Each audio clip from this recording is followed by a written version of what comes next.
In nomine Patris et Filii et Spiritus Sancti. Amen.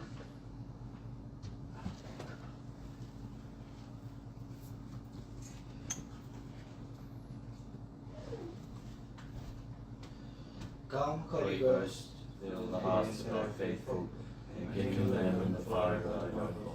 send God the Spirit, and they shall be created. And thou shalt renew the face of the earth. Prayer.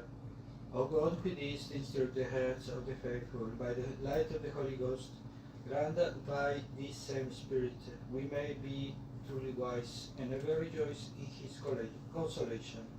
Through Christ our Lord. Amen. Ave Maria, gratia plena, Dominus tecum, benedicta tu mulieribus, benedictus fructus ventris tui, Iesus. Sancta Maria, Mater Dei, ora pro nobis peccatoribus, nunc et in hora mortis nostrae. Amen. Cor Iesus sacratissimum, Miserere nobis, Cor Maria Immaculato, ora pro nobis, Sancte Iosef, ora pro nobis, Sancte Pie Decime, ora pro nobis. in nomine Patris et Filii et Spiritus Sancti. Amen.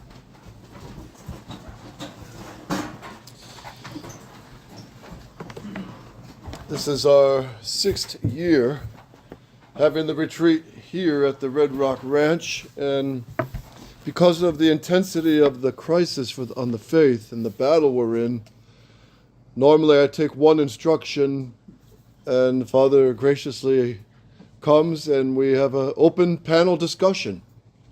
So you're free to raise questions in this session, and we discuss some of the main points of the crisis that we're in. And I thought today we could look at some of the glaring contradictions of the position of Archbishop Lefebvre and the new Conciliar SSPX since 2012.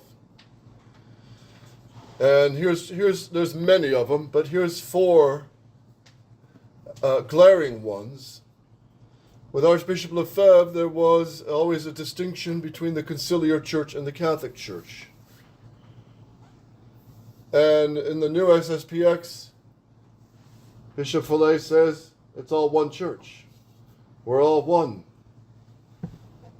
Pater, Yes. what are your thoughts on that? Yes, the same. That you say there are some declaration of Bishop Lefebvre. He say we are faced with a church that is masqueraded, and we don't know what is. That is not the true church. This is something that is other thing. And he said that. I heard him in a conference in Econ. He said that we are facing something that is not the Church Catholic. It's a masquerade. And he's here speaking about the Conciliar Church. And there is infiltration of the structure of the Catholic Church. You know, the charges of bishop, pope, cardinals, etc., are occupied and infiltrated, and that is from the Church Catholic. These places, these charges, but are occupied by the new church. It is a mystery of this invasion of the people are bad theologians, modernists, condemned by Pius XII, and this make a coup d'etat in the church, and they take the biggest charges of the church. Oh, the highest positions. Highest positions of the church, is something mysterious. We are not sedevacatists, but the church is occupied. The church is occupied by enemies. By enemies. The structure of the church, you know. We remain Catholic. We remain Catholic because we accept the structure of the church, but not only we accept to the doctrine, the real doctrine of the church. That is, that's why there is. We need to take a distance of Rome. But we are not schismatic, because in the new society, St. Pius X say, they are schismatic, they are sedevacantist. It's very easy to say. It's not true. We are not sedevacantist. We are not schismatic, and we conserve the doctrine of the church, the true church, and we conserve the teaching, all the teaching of Bishop Lefebvre. But they are make many exceptions to the teaching of Bishop Lefebvre. They say we are the sons of Bishop Lefebvre. It's not true. It's not true. They make too much censure of the teaching of Bishop Lefebvre, and don't say that to the faithful. The faithful are ignorant, and here accept that say Bishop FIELES that they are faithful to Bishop Lefebvre. It's not true. It's not true. We can verify that. There are many teachings, many citations of Bishop Lefebvre that say the contrary that they say. That is a reality. Here's 4 of them. Uh-huh. The next one is the Archbishop Lefebvre held the primacy of doctrine, always the primacy of doctrine. When he was asked, what's the main problem with you in Rome? Is it the Mass? Is it the Latin? Is it vestments? He said, no, it's the social kingship of Jesus Christ. When Rome recrowns Christ the King, then we'll know Rome has come back to tradition. And the new SSPX, it's now not the primacy of doctrine, but liturgy over doctrine. And the nice ceremonies over doctrine. And the nice buildings over doctrine. They've kind of abandoned the fight for the doctrine and put it on the back burner. See? Yes. Do you have any comment on this part, Ponte? Yes, they give many importance to the Mass, to the ceremonies, the beautiful ceremonies with wonderful music. The aspect exterior of the church that can be good, no, but it's not sufficient. The liturgy, liturgia sine doctrina is error, and they practice that because there are some doctrine. Sure, that is not, but it's not the integrity of doctrine. That is a doctrine. It's not say something and not say all. That the liturgy that is not all doctrine. That is a problem because they have omissions of the essential things, essential truths of our fight today. It is not sufficient to have beautiful ceremonies, to have many people, or to have beautiful, wonderful constructions on seminaries or schools. It's not sufficient. The theologians say, it is in the books of theology, the church have the body of the church, the soul of the church, and the properties of the church. That is different. The soul of the church is the faith, the grace, the doctrine, but the body of the church are the members, the persons. We, the faithful, the person, physical person, is the body of the church, but it's not sufficient to. And after he have the properties of the church, there are the constructions, there are the properties of the church are okay, but it's not the body of the church. It's the properties of the church, and the church are the persons, but are the body of the church. But the soul of the church is the spiritual things, and there are the faith. And if you don't have the faith, you don't have the grace, you are not in the soul of the church. You can be the member of the body of the church, but you are not member of the soul of the church. And if they make many importance, they give many importance to the body and the properties of the church. Yes, okay, but it's not sufficient. You can go to the heaven if you are not member of the soul of the church. You don't have the faith, not have all the faith, you are heretic. It's not sufficient to see only the exterior things of the church. It's not sufficient to be safe. And you say, yes, we have doctrine. Yes, very partial doctrine. Doctrine is always integrity. To be a real doctrine, need to be integral doctrine. Integral doctrine is necessary, and we can say I take 95% of doctrine Catholic and not take 5%. You are not Catholic if you say that. The many heresies are the heretics say 95% of doctrine Catholic, but if there is one error, it's sufficient. They are no more Catholic. They are excommunicated, reprobate by the church. And some priests say, "Oh, I accept all the doctrine, but I don't accept only one truth. I don't accept the divinity of Christ." It's sufficient. You are not Catholic. And the integrity of the faith, and that's the problem. They have the beautiful ceremonies, but the priest not teach to the faithful all doctrine. He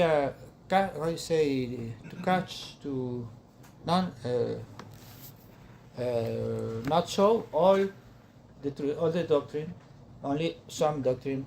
But the faithful is no good at. He need to accept all the truth that is necessary to be safe. That's a big problem in the society today, and each day they are only piety, only beautiful mass, only. He speaks many of the duty of states to the faithful. Say, if you make your duty of states, you make your work in your home, you are a good, all the duties, materials of the life can be sufficient. No, it's not sufficient. The first duty of state is the conservation of the faith. Today is the first duty of state. You be careful to conserve the faith in your heart, in your family, in your life. It's necessary to be safe. The conservation of the faith today, that is the invasion of modernism, of liberalism, of many errors. The first duty is to conserve the faith. If the priest not teach about that, not teach all the errors of the council, there is a big problem. There is a big problem to the salvation of the souls. See, if you knew the old SSPX, some of you do. I mean, almost every sermon, every conference, certainly with Archbishop Lefebvre, he treats of the Vatican II, the errors we have to fight, the errors attacking the church, modernism, evolution. And the priests always used to preach this. Father's 40 years, most of the SSPX priests, this was, if not the main focus of their sermons, certainly part of it, almost every Sunday. And like Father Tam, I remember seeing him preach in Spain, and he's just blasting Vatican II. This was a normal SSPX sermon, and people would be, if they loved the new Mass in Vatican II, they would storm out of there. Peter. Father, does this not make us Donatists? Because we're all about what the priest says. We focus so much on what the individual qualities of the priest. That's something obviously not my question, but. Donatists. The point I'm making is Father Tam and all the priests across the board and bishops always preached the integral Catholic faith, which involves the errors that we have to fight today, and that's Vatican II, the new Mass, the new Code, the religious liberty, ecumenism, collegiality, freedom of conscience, separation of church and state. We have to speak of these things. Maybe not every single sermon, but often. And that's the integral battle for the faith. And what Father's point is now they don't speak of these things so much anymore. It's rare. It's not sufficient to go to the traditional Mass to be safe. It's not sufficient. You need to have the integrity of the faith. You have the integrity of the faith, you don't go to the heaven. No possibility. If you are in the error, you are in the heresy. It's not sufficient. The beautiful ceremonies, the beautiful mass, the beautiful constructions, many people. You know, the Pope has many more people than the tradition. If you go, when the Pope is in the place of St. Peter, there are thousands of persons there. But it's not the criteria principle of to be Catholic, the number. And today in society, she say we are many people. We are, yes, the modernists are more people than you. It's not sufficient. The number, no. Right. The growth. They say the growth of the society shows it's right. We live because we are the reason to be the society, that the reason, but because Bishop Lefebvre foundation of the society is to conserve the faith. Is the first reason. If there is not this reason, there is no society, there is no tradition. This is why Bishop Lefebvre made the society to conserve the faith of the church, the integrity of the faith, not only some truths. No. The integrity of the faith. Can everybody hear in the back? You can hear clearly? Okay. Yeah, Gavril. Yes, I was just wondering, with as the faith is the soul of the church, and the amount the people in the church representing the body of the church, couldn't we use the term very well with that situation when people try to argue that quantity is better, more people you have the better? We could use the term, I think that our Lord said, don't fear him who can kill the body, but him who can kill the soul. So if that would apply to your, like for say the martyrs, if the quantity of faithful in the church is reduced, but if the faith is still there, there's no problem. As long as they had the faith, it's only for the greater honor and glory of God. So you can't just say you have all quantity, so your church is right because you have lots of people, but and you should be afraid that when there's not very many people there, because you shouldn't fear him who can kill the body. Who can bring up a time in history when the number of real Catholics, true Catholics, were very few, and the most of the world went Arian. Yeah, the Arian heresy. But still, even then, you had Saint Athanasius, you had Saint John Chrysostom, you had good bishops who still had the faith. But most of the bishops went with Arianism. So the famous words of Saint Athanasius, they have the churches, we have the faith. Even if Catholics reduced to a handful still remain faithful to tradition, they remain the true Church of Jesus Christ. And that's the Archbishop.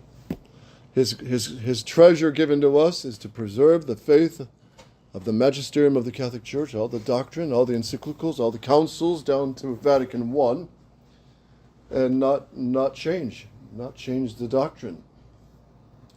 So, third point, no agreement with Rome, says Archbishop Lefebvre, until Rome proclaims the kingship of Christ, starts teaching again the encyclicals of the popes that condemn freedom of conscience, like the Syllabus of Errors, which is infallible, Quanta Cura, the Quas Primas, and the social kingship of Christ, the great encyclicals condemning separation of church and state, the freedom of conscience and religious liberty, ecumenism. Sermon anti-modernist.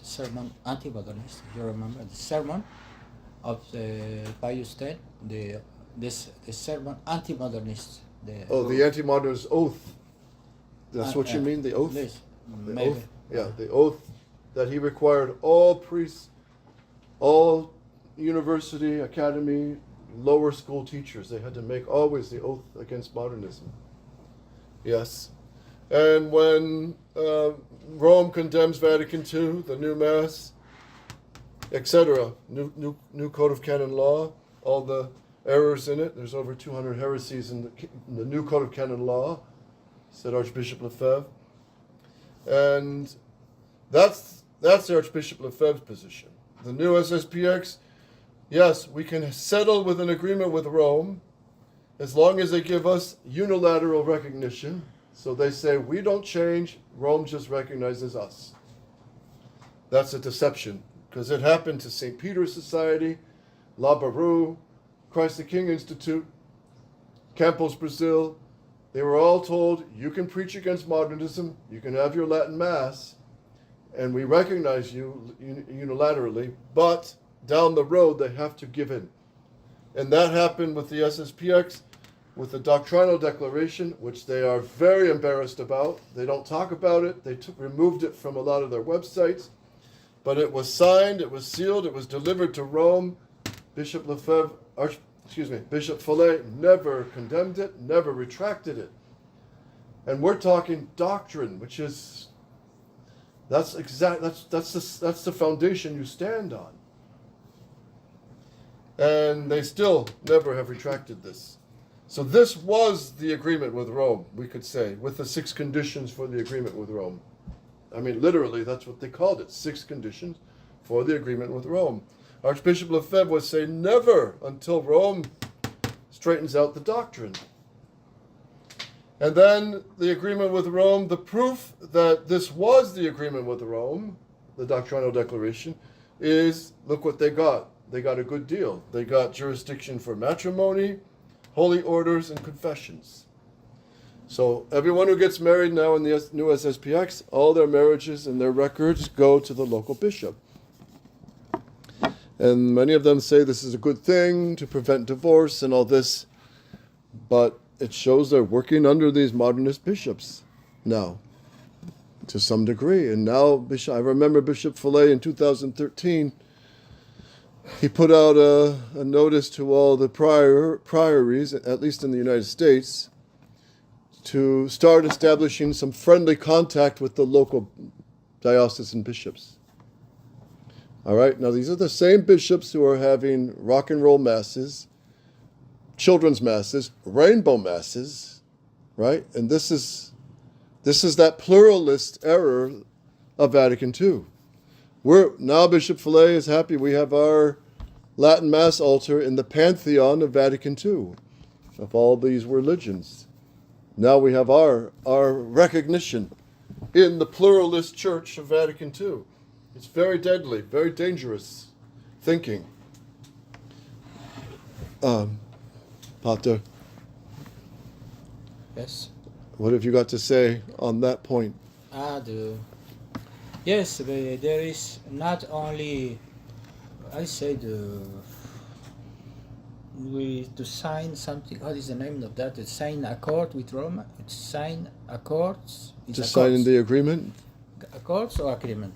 Agreement and accord, same thing. Yes, because many people go to see the priests in the society, the faithful. In the, there are accords with Rome.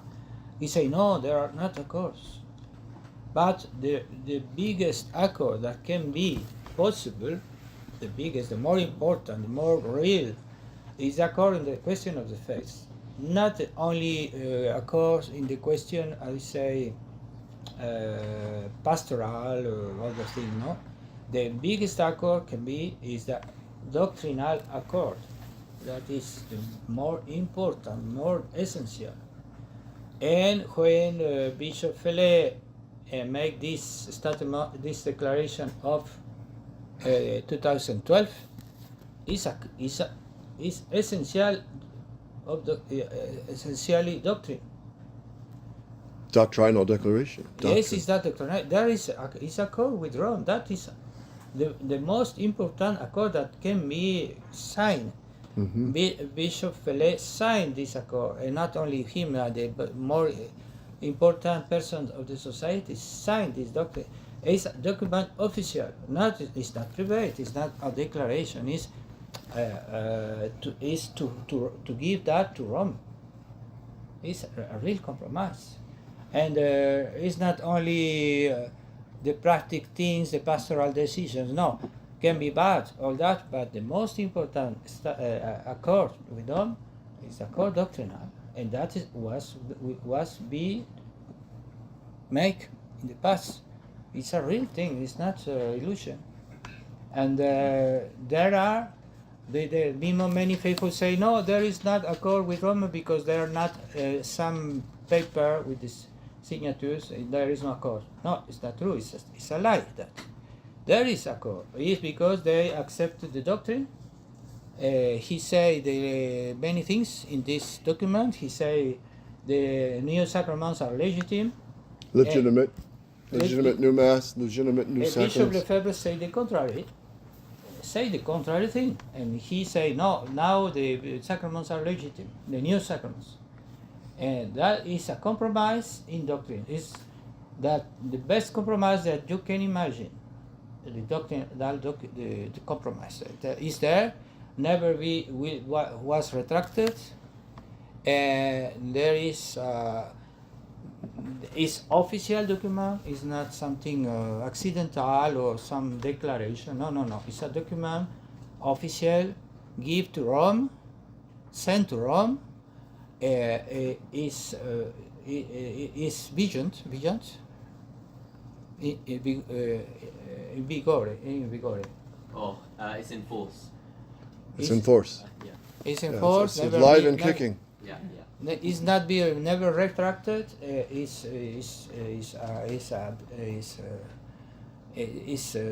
Actuality is not be retracted. Here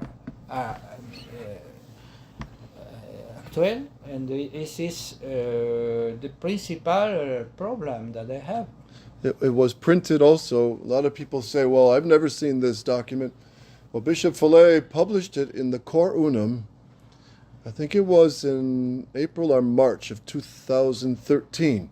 So it came out almost a year later. So it was very sneakily done.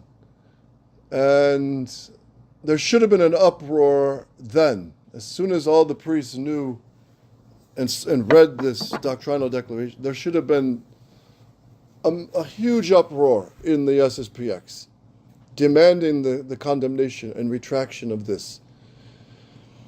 But there wasn't. There was just a silent, let's go along to get along. And the priests who raised their voice, they were silenced, they were kicked out, they were expelled, etc. But this doctrinal declaration is very serious. It accepts Vatican II insofar as, to quote, we accept and declare Vatican II enlightens tradition, and the tradition in turn enlightens and deepens the understanding of Vatican II. The hermeneutic of continuity. That's what it is, yeah, of Benedict XVI. So why do you think there was so much fear among, if that's the appropriate word, among the priests of the society to go along and not stand up for the faith? Was there an attitude necessarily in the seminary that you don't stand up, you don't argue with everybody? It's laughable because, the Vatican II priests, the Vatican II priests were paid huge pensions in their parishes and dioceses. So for those pensions, they didn't rebel against the Vatican II revolution. The SSPX priests are paid peanuts. And they're putting those peanuts or candies above doctrine. Most of them just don't want to lose the comfort of the priory, the friendship of your fellow priests, which is precious. They don't want to lose the reputation of being a rebel and renegade. And he's asking, why didn't more priests react against the doctrinal declaration? Yeah. They do not sacrifice his comfort of his life. They don't want to take. How they ask? How will we? Where are we live? Where I have? Yeah. Where will I have my car? Where will I have my chapel? Where will I live in the street? But we have to be willing to do that. The human calculus.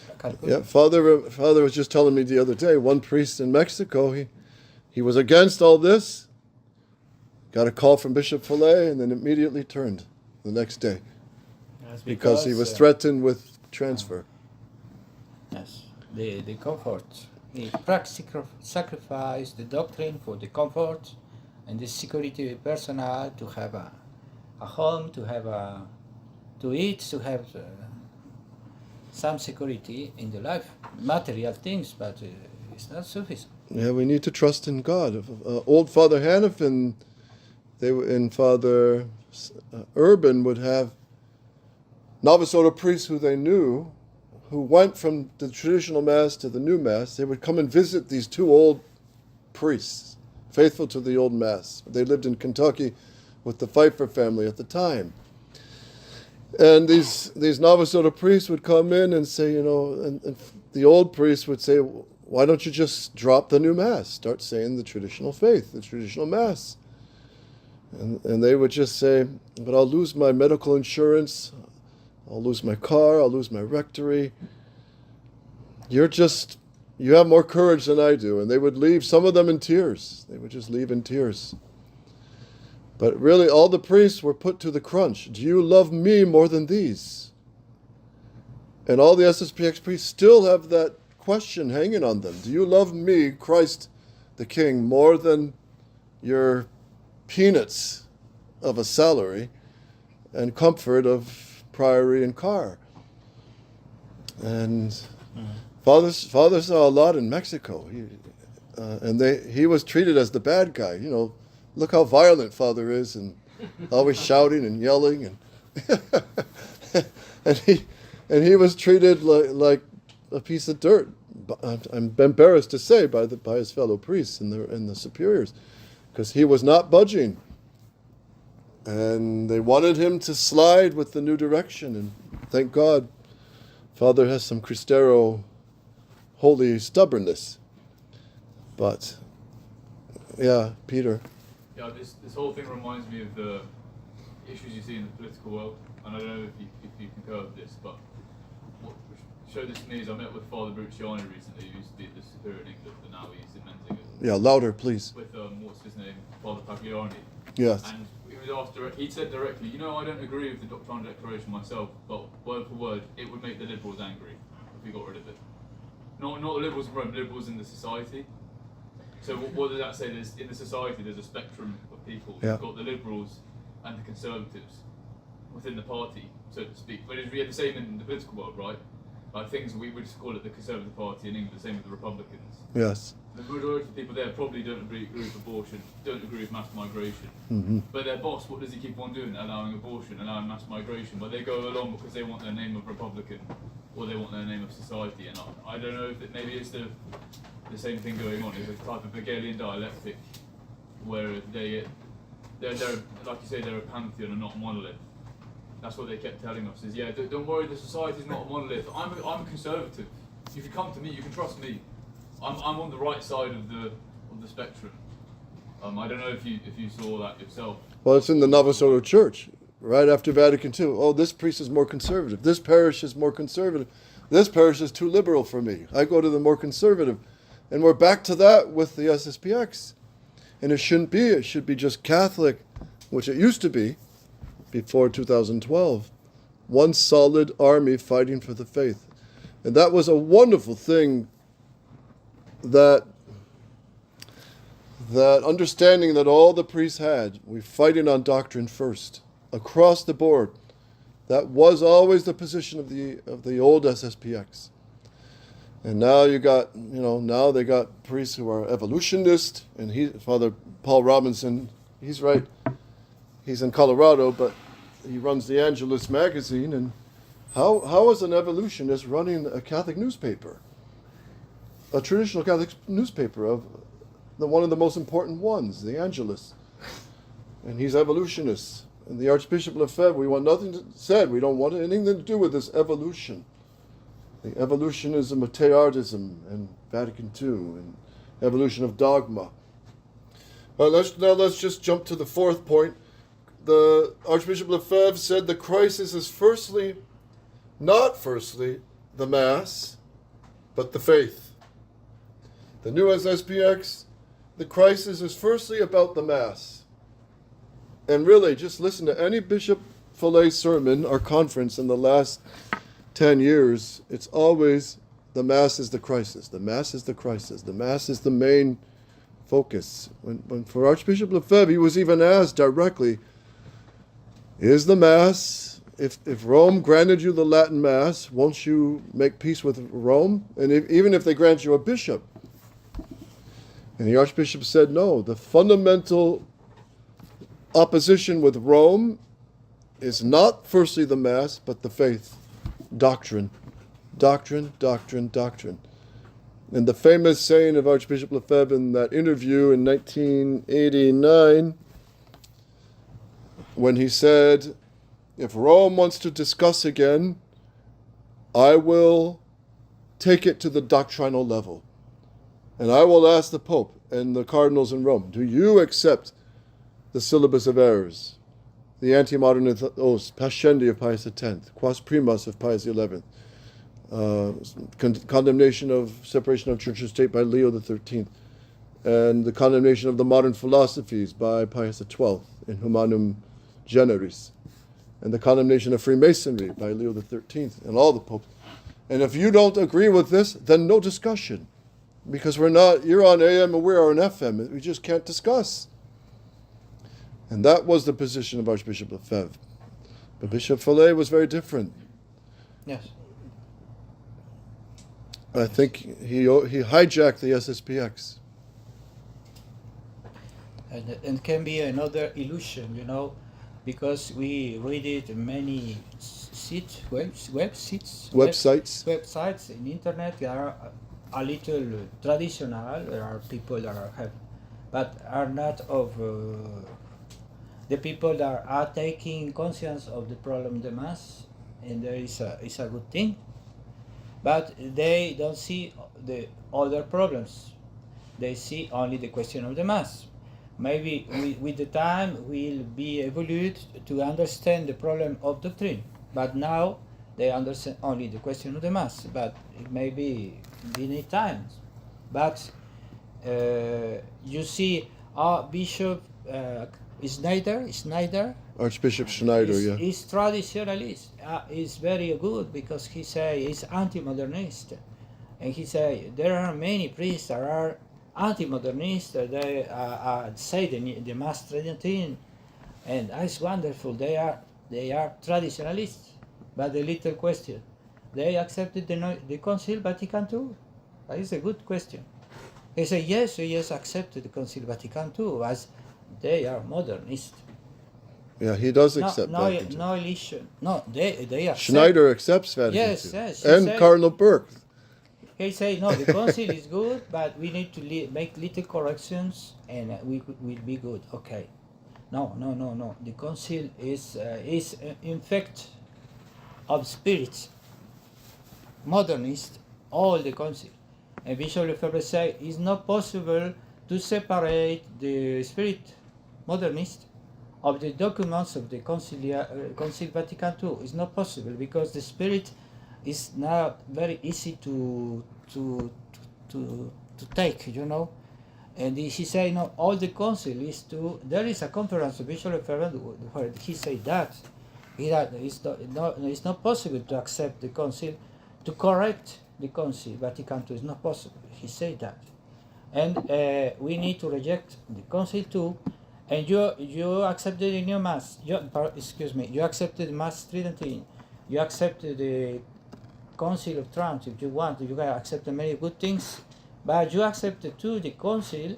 You are modernist.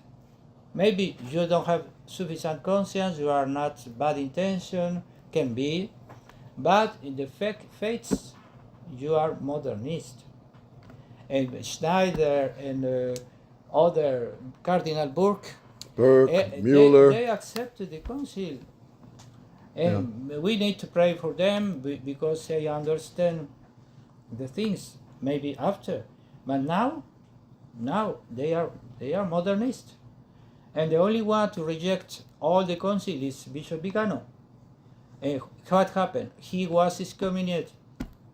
Why don't excommunicate excommunication for Bishop Burke, Bishop, how do you say? Cardinal Burke, Archbishop Schneider. Why aren't they excommunicated? Because they accept the council. They accepted maybe the new Mass. I don't know if they accepted the new Mass. In principle, they have to. Because they say Yeah. the Mass Tridentine, but maybe in the same time can say, oh, we can say the new Mass too, he correct something, he can say, no. A conservative new Mass. And it's not sufficient to say accept the Mass Tridentine, to have the conservative ideas, can be good ideas, but it's not sufficient. You need to accept all the teaching of the Church, and you need to reject all the Council. If you make acceptation of the Council, you can be maybe good intention, but you, in the facts, you are modernist, because the Council is modernist. And that is the problem of many traditional today. I think there are good persons that have good intention, but not understand all the problem of doctrine. He understands something, but it's not sufficient. And I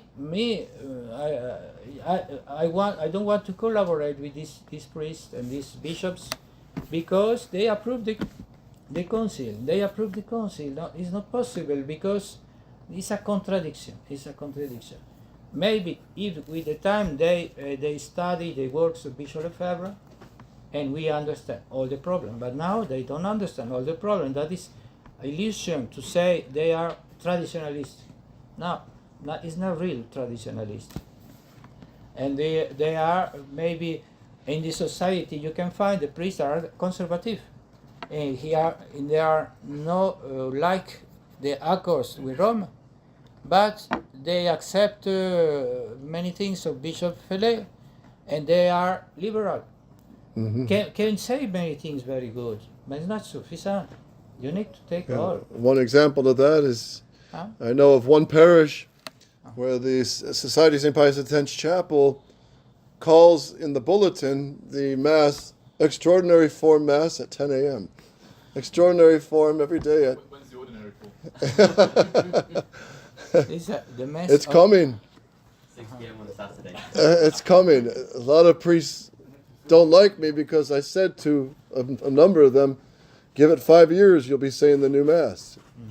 So now they contact me and say, well, it's over 10 years and we're not saying the new Mass. So there's nothing changed.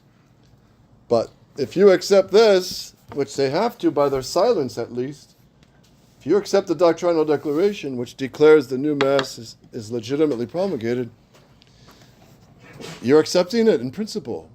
It's one step from saying it. Put it this way. Pardon me, Father, but imagine Father declaring, abortion is legitimately promulgated. Legitimate. Abortion is legitimate. You would probably die and fall over in your chairs of a heart attack, because if we call abortion legitimate, that's as good as saying it's good. Legitimate means it's a law that's good for the common good. It is given by a lawful authority, and it is a law of reason, and therefore virtuous. So to call abortion legitimate is just, you can't. And the new Mass is like an abortion of the sacrifice of the Mass. You can't call it legitimate. And don't listen to Father and I. The Archbishop, there's a conference where he argues about that word legitimate, and he says we just can't accept that word. The new Mass is not legitimate, which means good for souls, basically. Peter. There's an article worth reading on their SSPX website, the English one, where they go through, they masquerade what the Archbishop used to say about the new Mass. So they basically quote mine. They say why we don't like the new Mass, is I think it's the title. And then they quote mine, Archbishop Lefebvre, from like the early 70s, where Yes. I just don't like it. The seminarians can go on vacation, but it's not the best. And most of the article is all that. And then at the end, with the last sentence of the article, later in life you harden this position. I know. Bishop FIELES did say that quite often. We now return to the position of Archbishop Lefebvre in 1974. But Archbishop Lefebvre, all the bishops and good priests, they were wrestling with this beast of modernism coming out of Rome. And the Archbishop, he wrestled with them, and after realizing the evil of this beast.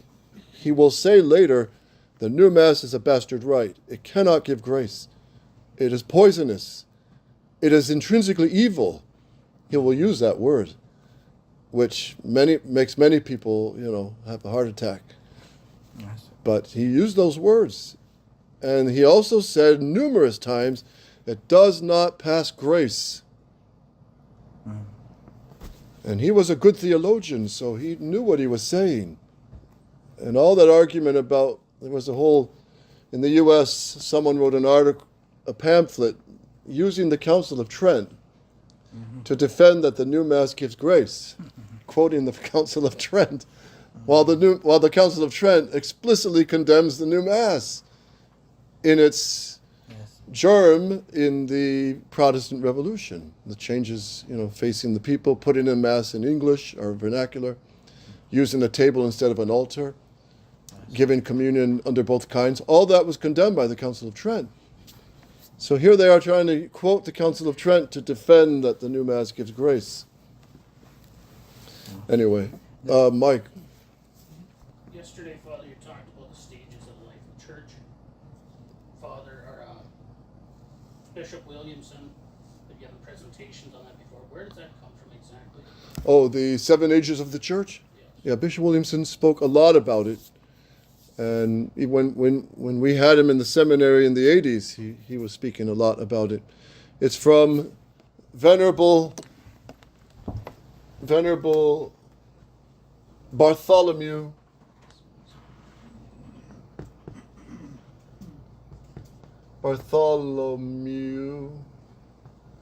Holtzhausen. A nice Irish name. Holtzhausen. No, it's I wanted to know the history because basically, when you talk about that, when the bishop talked about it, and you see the process, and I'll back up. So many secular writers, Greek philosophers, even Muslims, Chinese talk about the stages of a society. Starts in tribalism, goes through these different stages, hits high enlightenment, and ends up reverting back to tribalism again. Now, when I look at the process and that 7 stages of the church, it seems like we are following the same course. We started off with, early on in the church, there was division about different aspects of the faith. Went through the Middle Ages when you're talking about, that's the high level of the society, or be comparable to that. And now we're reverting back to tribalism. yeah. But life does keep going, and this is one of the issues that I see right now is when we have all these different tribes and groups, but life goes on, right? So our young people, when we're broke up into these groups, these little cliques, whatever you want to call them, how are they going to find suitable spouses, significant others, who are so divided? We have in our country right now, but not just in our country, but in our world, a negative birth rate. Yeah. Horrible. Everywhere you go. Yeah, Europe is dying too, yeah. Right. We're just not having kids. That's right. But that resurgence is almost necessary. But because the the only people that are having kids are Christians, basically. yeah. And Muslims. So that either we or- But Muslims have 5 wives. you know, So they got but But we my- in if- Christianity in the church follow the same pattern. So I think one of the points Mike is saying is, with our young people, how do they, when you got SS Peter, Christ the King Institute, all these divisions, and they see these divisions, how do they marry a good spouse? How do they take a position in all this? Well, they have to know the faith. It obliges us to know. The young people got to study the faith and the crisis of liberalism, the history of the church. That's why Archbishop Lefebvre wrote that book, They Have Uncrowned Him. It lifts the engine of the car and says, here's the problem. The problem's in the engine. Vatican II, new Mass, new Code of Canon Law, and all the liberal errors and modernism. So what's good about it, Mike, I think it obliges all the young people. They got to study. They got to pray and study to sort this out. And you'll always find Archbishop Lefebvre was just sound, so sound in his theology, his positions. And he doesn't stand on his own opinion. He always quotes the popes up against Vatican II, the popes against modernism, the popes against liberalism. So we got to stand with the popes of tradition and of the magisterium. And if Catholics know that, then they can't stand with the new SSPX, Indult, St. Peter's, Campos, Good Shepherd Institute, New Redemptorists, who else? Christ the King Institute. They've all accepted New Mass in Vatican II in some degree. So if they can sort that out by some miracle of grace and some study and prayer, they'll be fighting with the right principles. So going back to that point, if you're a young person and looking at the other camp, and you talked about how priests should have left when these changes happened, just like priests should have left the Novus Ordo Church after that. That's right. They should have. Yes. Now you're going to try to bring somebody into the faith, or get them to switch from an SSPX camp as a young person, when it is extremely difficult for leaders, priests and bishops, to stand up for what's right. You're putting young people, or we're putting young people, in almost an impossible position. Well, not really, because what's wonderful about this fight is the truth is just there. It's true. The truth is there. If I come out tomorrow saying the new Mass is legitimately promulgated, well, I've joined the enemy. The Archbishop he said something very powerful, and let me just quote it off the top of my head by memory. He says, because someone said to him, there are good conservative bishops who are devout, who promote the rosary and are anti-abortion. But he said, the moment even the best of these bishops are priests, except Vatican II, or the new Mass, or the new Code, the moment they accept that, they are contributing to the destruction of the Catholic Church and helping the revolution. So the doctrine is there. It stands on its own without any of us. The teaching of the Church is clear. And it's clear that those who go with Vatican II and the New Mass are compromising on the faith. And how the young people sort this out? Well, some of them do, with humility and prayer and study. You know, the two English boys here from Great Britain. They just kind of turned up one day and they knew everything from their own research. That's the simplest way I can put it. Yeah, but they came out of the Novus Ordo. Yeah. They were in the Novus Ordo world. Did you discover the indult world first, or what was it? No, they didn't. But they are discovering it now. But I think they've got the common sense to navigate it. Oh right, I thought you were talking about. Yeah, you. I thought you were talking about Sam and Joe. Pardon? Do you know Sam and Joe? Yes. Oh right, it's not them. Okay, sorry. But I mean, the British young men, you were in the Novus Ordo. Did you go first to the indult and then discover the SSPX? The surgical priest who was over you in English first, then Latin. It's like, what? That's insane. Don't go there again. It's that simple. So if the British boys can sort this out, it's a grace of God. It's like if you do want to be a vaccinated, married to a feminist, drive your wife to the Novus Ordo, then you go to the traditional Mass like Dr. Kennedy Hall says. So do you want that life, or do you want to actually, use your life for something good? That's what it's about. Like, Yeah. Because it's not merely esoteric. There's things in life that matter. There's crises that come, like take this jab or not, or you lose your job. And you go to the SSPX and they say, oh, it's remote material cooperation. If you complain to the person, it's fine. Yes. Like, do you want to put up with that for the rest of your life? No. So. Run over. I think to answer your question with the young people, I think once you get young people to realise that we live in the worst time of history ever, and that things are awful, that's only possible if the good men do nothing, or the good men don't do what they're meant to do. And once they realise that, they're like, right, I realise everyone's basically wrong about everything, and they have an open mind, and if it's like 5-10 people who agree with them, they're open to that.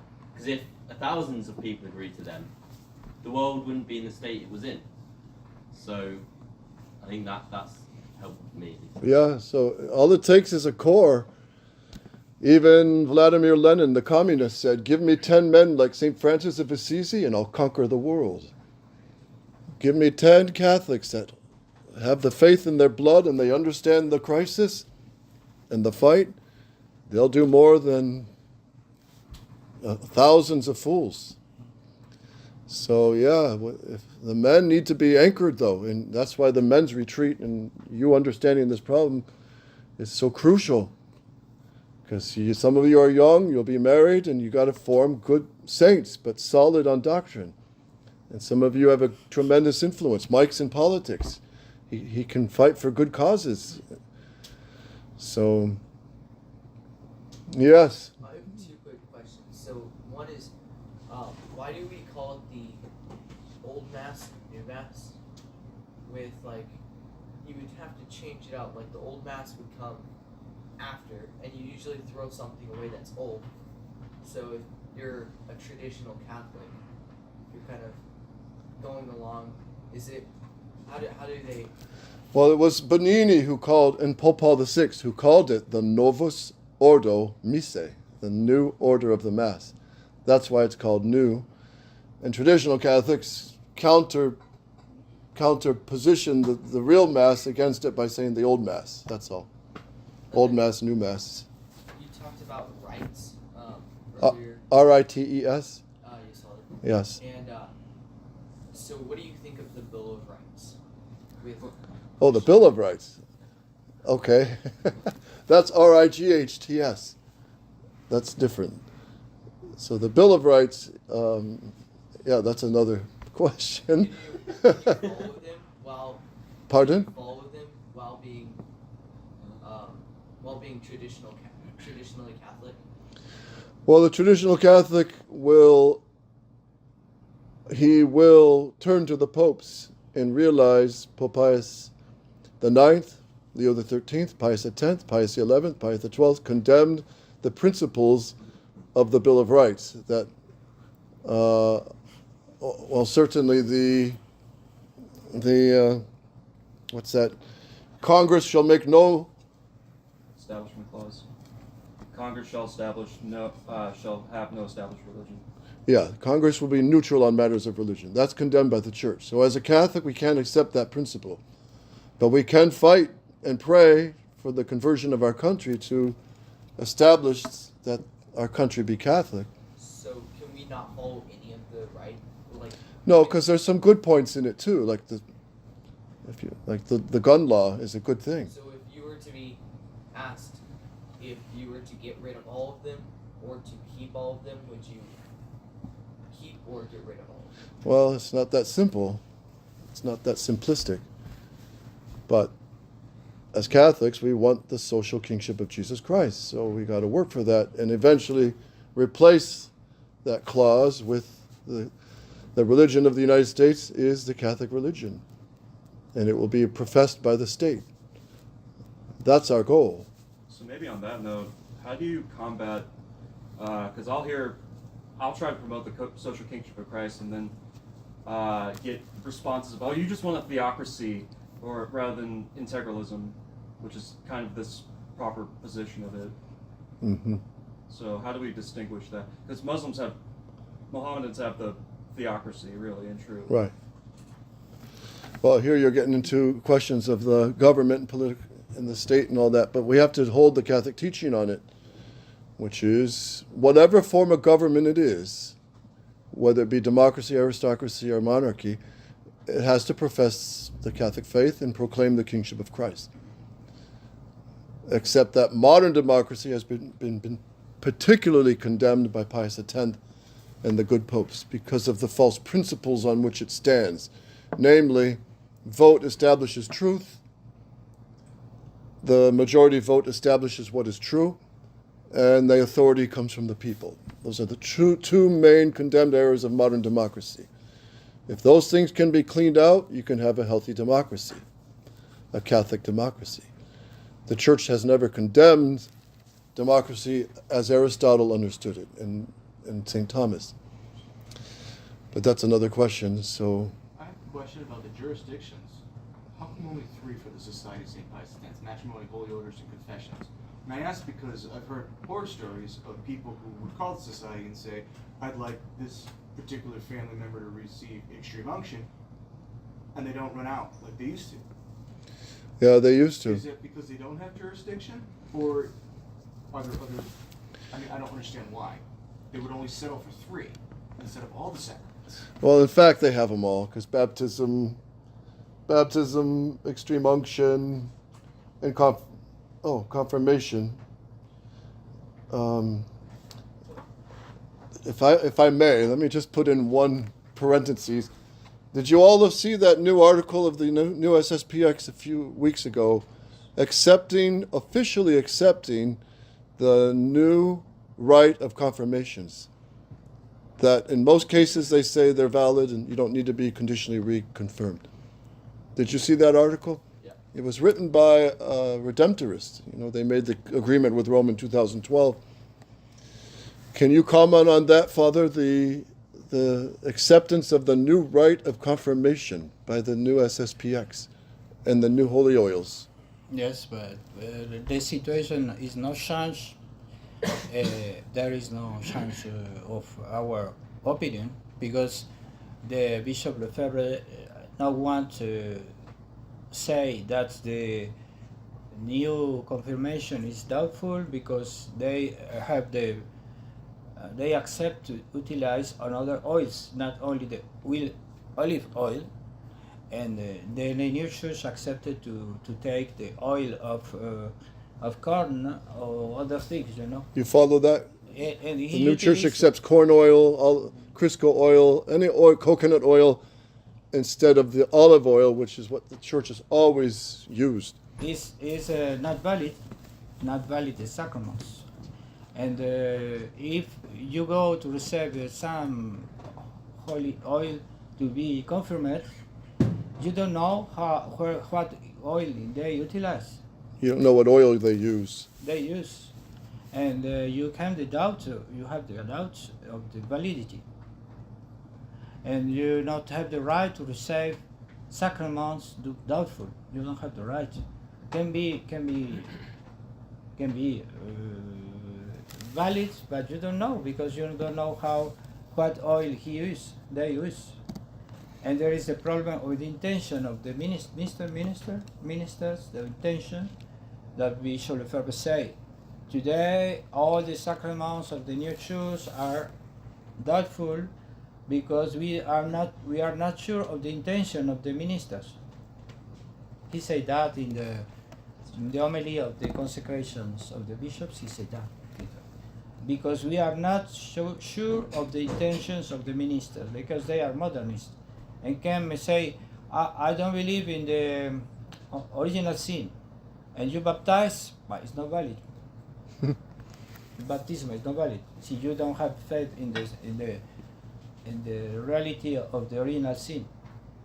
And there can be many opinions in many things, in many sacraments. You don't know how the intention of the ministers.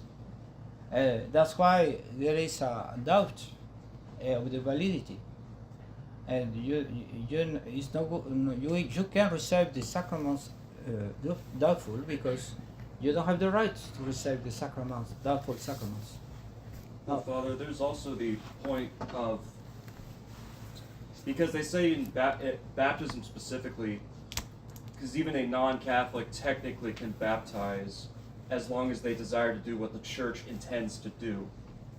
So, I mean, I know your point of original sin, but if at the same time that can be that, can be other opinions. You know, there are in the persons that you don't know.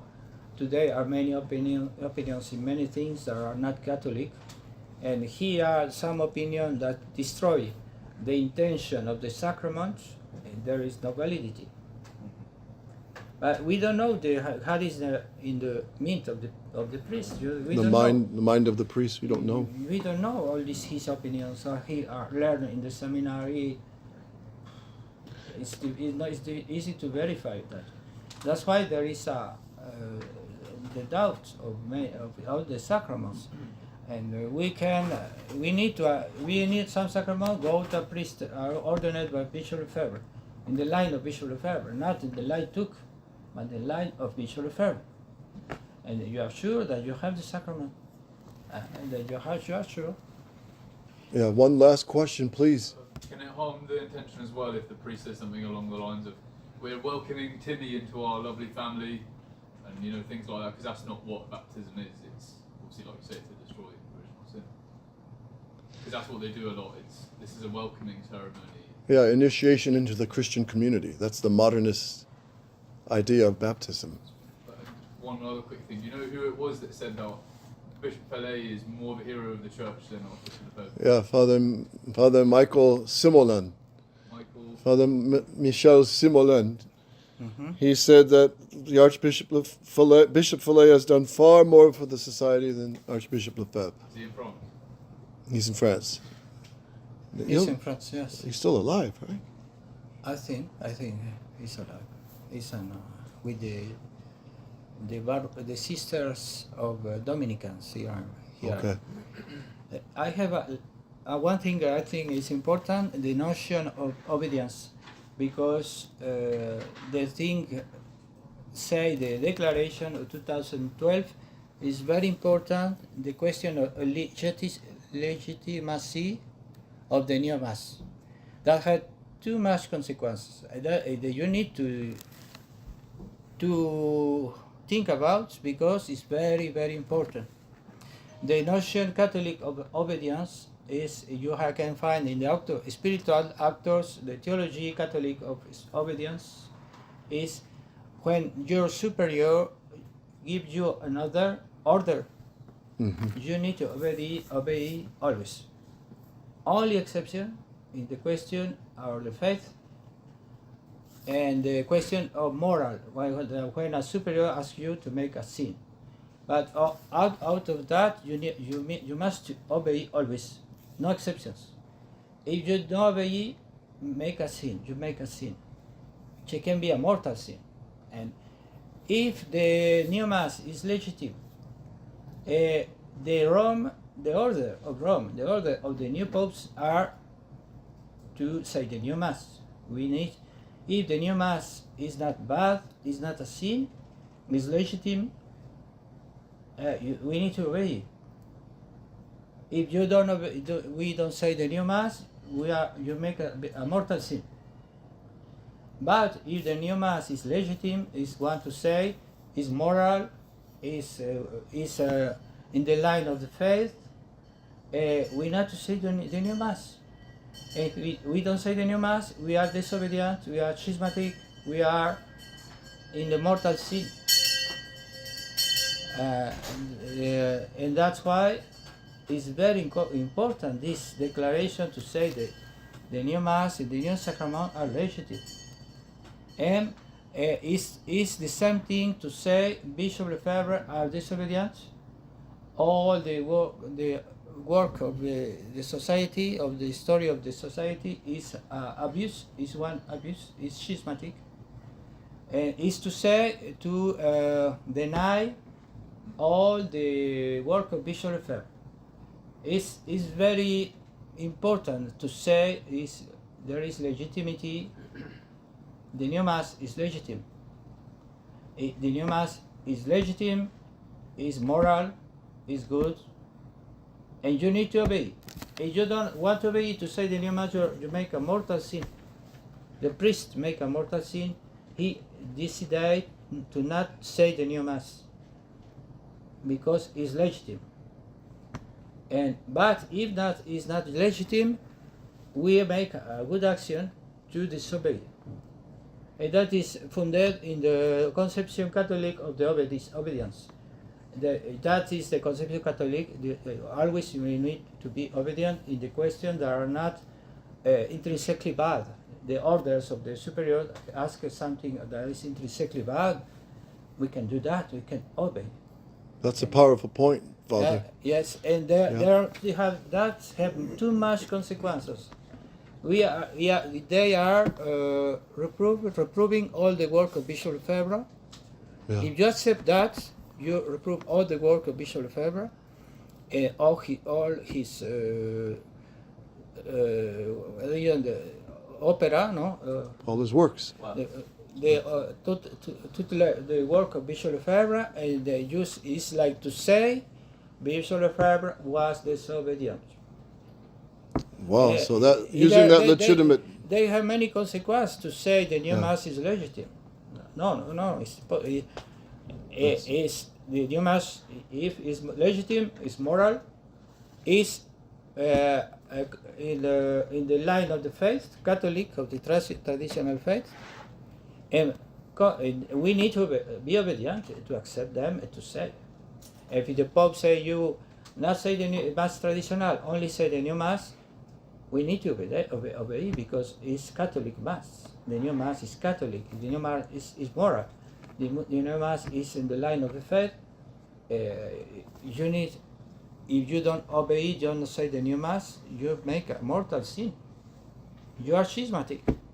All that consequences. It's very important to say. And that's the word used in the new doctrinal declaration is we accept the new mass as legitimately promulgated, which means they're one step from saying it. They have to be. And it's logical they're going to end up saying it. If not next year, 2 years, 10 years, 20 years, but they're going to end up saying it. There are too much consequences. And to say the new mass and the new sacraments are legitimate. Very serious. That's why Archbishop Lefebvre fought that word, legitimate. The society and tradition exist because the new mass are not legitimate. We are that if in other situation we don't exist. The tradition don't exist. All the movement over the society St. Pius X of the works the society don't have sense. And doesn't make sense then. Once you accept it's legitimate, it's like smashing down all the work of Archbishop Lefebvre. It's easy.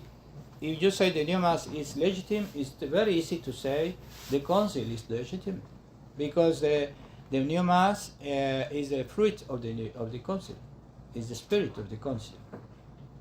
It's in the same line. It's the same. Yes. The new mass are legitimate, or you need to accept the council too. And there is the essential compromise. That is the essential compromise. Is more big compromise to say that than to sing a paper with Rome and they say make something official. We are now in Rome. We are in accord with the Pope. That is accidental. The essential compromise is to say the new mass is legitimate, and there are the consequences. All the pastoral, all the reforms of the church are in the same continuity, the same line. And we need to accept the council too, because it's the same spirit. It's the same you spirit. cease being Catholic. It's another religion. It's a big treason of Bishop FIELES to make these documents. The treason. The big treason to Bishop Lefebvre, and is to reprove all his work of Bishop Lefebvre. That is the biggest treason of Bishop FIELES and Father Schmidberger, that to make these documents and never be retracted. And there is essential things. And all our fight, all our works are in this logic. The new mass is bad. We not have sense to exist. The works of tradition, the resistance, yes. You need to obey. You do not have reason to exist. If you make the argument from a superior to an inferior regarding obedience in this regard, and you can only disobey based on faith and morals, then the superior is implying that the inferior does not know their faith, which means they are ignorant. Which, if you know your faith like the Archbishop did, you're basically saying what you're saying is not true as a superior, which would make them liars, wouldn't it? They are liars. So you literally can't spell conciliar without liar. Wouldn't that kind of be the point? Liar. Yeah, you're right. We got to be either Conciliar Catholics or Roman Catholics. So fight on. Viva Cristo Rey. We'll close there.